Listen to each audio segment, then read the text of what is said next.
SP ऋषि का खौफनाक खेल। गुंडों को चकमा देने के लिए किया झनक को भूलने का नाटक।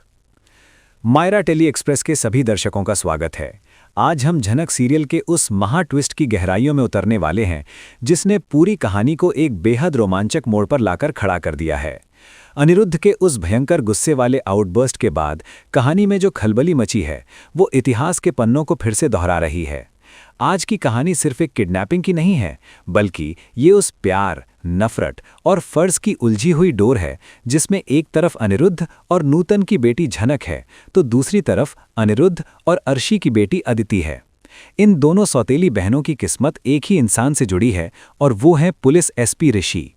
ऋषि जो झनक का एक्स हस्बैंड है और फिलहाल अदिति का पति है, इस वक्त एक बेहद खतरनाक साजिश का शिकार हो चुका है। पुलिस स्टेशन के बाहर खड़ी झनक की जिंदगी उस एक अनजान फोन कॉल ने पूरी तरह से पलट कर रख दी है। फोन करने वाले ने झनक को ये जानकारी दी है कि उसका एक्स हस्बैंड ऋषि शहर के बाहर जंगल के पास बने एक सुनसान गोदाम में कैद है। ये खबर सुनते ही झनक के पैरों तले जमीन खिसक जाती है। अतीत की कड़वाहट और रिश्तों के टूटने के बावजूद झनक के दिल के किसी कोने में आज भी ऋषि के लिए एक गहरी फिक्र मौजूद है और यही फिक्र उसे एक बहुत बड़ा और खतरनाक कदम उठाने पर मजबूर कर देती है। झनक अपने पालक पिता पराशर को इस बात की भनक तक नहीं लगने देना चाहती, क्योंकि वो अच्छी तरह से जानती है कि पराशर उसे कभी भी अकेले उस मौत के कुएं में जाने की इजाज़त नहीं देंगे। बिना किसी पुलिस फोर्स और बिना किसी मदद के झनक का उस खौफनाक जंगल की तरफ अकेले निकल पड़ना उसके बेपनाह प्यार और उसकी निडरता का सबसे बड़ा सबूत है। दूसरी तरफ उस अंधेरे और सीलन भरे गोदाम के अंदर का नज़ारा किसी बुरे सपने से कम नहीं है। खूंखार अपराधी अंकुश ने एसपी ऋषि को बुरी तरह से जंजीरों में जकड़कर रखा हुआ है। ऋषि के सिर पर गहरी चोट के निशान हैं और खून बह रहा है, लेकिन एक जांबाज पुलिस ऑफिसर की आंखों में जो आग होनी चाहिए वो आज भी ऋषि की आंखों में साफ झलक रही है। अंकुश सिर्फ ऋषि को शारीरिक तौर पर नहीं तोड़ना चाहता, बल्कि वो उसके दिमाग से भी खेलना चाहता है। इसी मनोवैज्ञानिक खेल का हिस्सा बनते हुए अंकुश एक बहुत बड़ा झूठ करता है और ऋषि को ये विश्वास दिलाने की कोशिश करता है कि उसकी पत्नी झनक उनके कब्जे में है। अंकुश का मकसद ऋषि को कमज़ोर करना और उसे झनक की जान की धमकी देकर अपने आगे घुटने टेकने पर मजबूर करना है। लेकिन यहीं पर कहानी एक ऐसा पलटा खाती है जिसकी उम्मीद न तो अंकुश को थी और न ही किसी और को। अंकुश के इस झूठ के जवाब में ऋषि जो प्रतिक्रिया देता है वो पूरे परिदृश्य को हिला कर रख देती है। ऋषि किसी भी तरह की घबराहट या बेबसी जाहिर करने के बजाय बेहद ठंडे और नफरत भरे अंदाज में ये बयान करता है कि झनक ने उसकी आधी जिंदगी बर्बाद कर दी है। ऋषि की बातों में झनक के लिए कोई प्यार या फिक्र नजर नहीं आती, बल्कि एक गहरी टीस और झुंझलाहट महसूस होती है। जब अंकुश हैरान होकर ये सवाल करता है कि अगर झनक उसकी पत्नी नहीं है तो फिर उसकी पत्नी कौन है, तब ऋषि बिना किसी हिचकिचाहट के अदिति बोस का नाम लेता है। ऋषि स्पष्ट करता है कि उसकी वर्तमान पत्नी अदिति है, जो अनिरुद्ध और अर्शी की बेटी है। ऋषि के मुंह से ये बात सुनकर शातिर अपराधी अंकुश भी पूरी तरह से चकरा जाता है। अब मायरा टेली एक्सप्रेस के नज़रिए से इस पूरे घटनाक्रम का बारीकी से विश्लेषण करना बहुत ज़रूरी हो जाता है।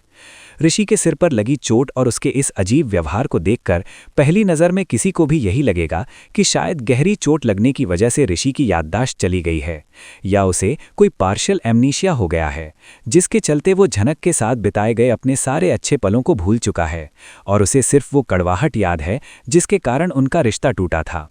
लेकिन हकीकत इस सतही अनुमान से कोसों दूर और कहीं ज़्यादा दिलचस्प है। हमें ये कभी नहीं भूलना चाहिए कि ऋषि कोई आम इंसान नहीं है, बल्कि वो एक बेहद चालाक, निडर और तजुर्बेकार पुलिस सुपरिटेंडेंट एसपी है। अपराधियों की मानसिकता को पढ़ना और उनके दिमाग के साथ खेलना ऋषि के पेशे का सबसे अहम हिस्सा है। ऋषि बहुत अच्छी तरह से जानता है कि अंकुश जैसे खूंखार गुंडे किसी की भी कमजोरी का फायदा उठाने में एक सेकंड की भी देरी नहीं करते। अगर ऋषि उस गोदाम में थोड़ी सी भी कमजोरी दिखाता या झनक का नाम सुनकर उसके चेहरे पर फिक्र की लकीरें उभर आती, तो अंकुश तुरंत समझ जाता कि झनक ही ऋषि की सबसे बड़ी कमजोरी है। ऐसा होते ही अंकुश झनक को मोहरा बनाकर ऋषि से कुछ भी करवा सकता था और झनक की जान पर मंडरा रहा खतरा कई गुना बढ़ जाता। इसलिए झनक को अंकुश के खौफनाक मंसूबों से सुरक्षित रखने के लिए एसपी ऋषि ने यह मास्टर प्लान रचा है। वो झनक को भूलने और उससे नफरत करने का ये पूरा नाटक सिर्फ और सिर्फ इसलिए कर रहा है ताकि अंकुश का ध्यान झनक पर से पूरी तरह हट जाए। अदिति बोस का नाम लेना भी ऋषि की इसी सोची समझी रणनीति का हिस्सा है, क्योंकि वो जानता है कि अदिति अपने माता पिता अनिरुद्ध और अर्शी के साथ एक सुरक्षित माहौल में है और अंकुश के लिए सीधे अनिरुद्ध के घर में घुसकर अदिति को नुकसान पहुंचाना लगभग नामुमकिन है। ऋषि का ये चक्रव्यूह जितना सटीक है, बाहर के हालात उतने ही ज्यादा बेकाबू होते जा रहे हैं। झनक उस खतरनाक गोदाम के बेहद करीब पहुंचती जा रही है, इस बात से बिल्कुल अनजान कि अंदर उसका एक्स हस्बैंड उसकी जान बचाने के लिए खुद को उससे नफरत करने वाला इंसान साबित कर रहा है। ऋषि अपनी जान दांव पर लगाकर अंकुश को भ्रमित करने में लगा है, लेकिन जैसे जैसे झनक के कदम उस गोदाम की चौखट की तरफ बढ़ रहे हैं, ऋषि का ये सारा मास्टर प्लान एक बहुत बड़े खतरे की जद में आता जा रहा है। अगर झनक अचानक से अंकुश के सामने आ गई तो ऋषि का बुना हुआ ये पूरा जाल ताश के पत्तों की तरह बिखर जाएगा, और तब अंकुश को ये समझने में जरा भी देर नहीं लगेगी कि एसपी ऋषि असल में उसे बेवकूफ़ बना रहा था। इस सारे ड्रामे के बीच अनिरुद्ध की स्थिति भी बहुत नाजुक और तनावपूर्ण है। अर्शी और अदिति के साथ अनिरुद्ध का रिश्ता पहले से ही काफ़ी जटिल रहा है, और अब अपने दामाद के इस तरह गायब होने से अनिरुद्ध का मानसिक संतुलन बिगड़ता जा रहा है। अनिरुद्ध को अभी तक ये भनक नहीं लगी है कि उसकी दूसरी बेटी झनक अपनी जान की परवाह किए बिना उस अंधेरी दुनिया में उतर चुकी है, जहां से वापस लौटना किसी चमत्कार से कम नहीं है। जंगल के उस खौफनाक सन्नाटे को चीरते हुए झनक आखिरकार उस अंधेरे गोदाम के दरवाजे तक पहुंच जाती है। अंदर का नज़ारा उसकी रूह कंपाने के लिए काफ़ी है, जहां खूंखार अपराधी अंकुश के सामने एसपी ऋषि लहूलुहान हालत में बंधा हुआ है।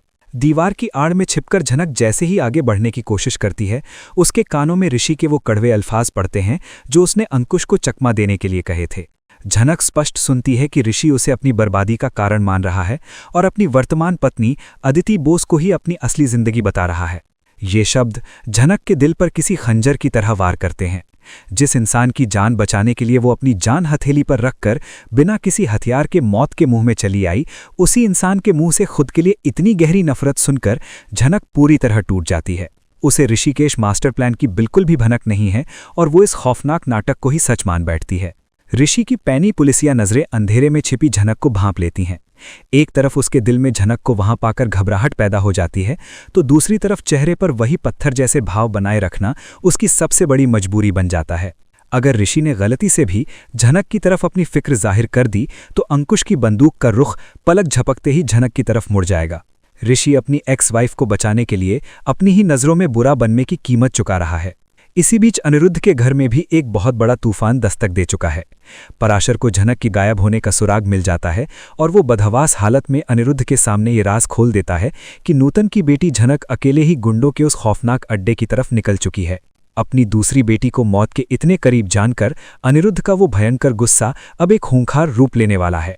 अनिरुद्ध और पराशर का एक साथ उस जंगल की तरफ निकलना इस बात का साफ इशारा है कि अब उस गोदाम में एक बहुत बड़ा महासंग्राम होने वाला है।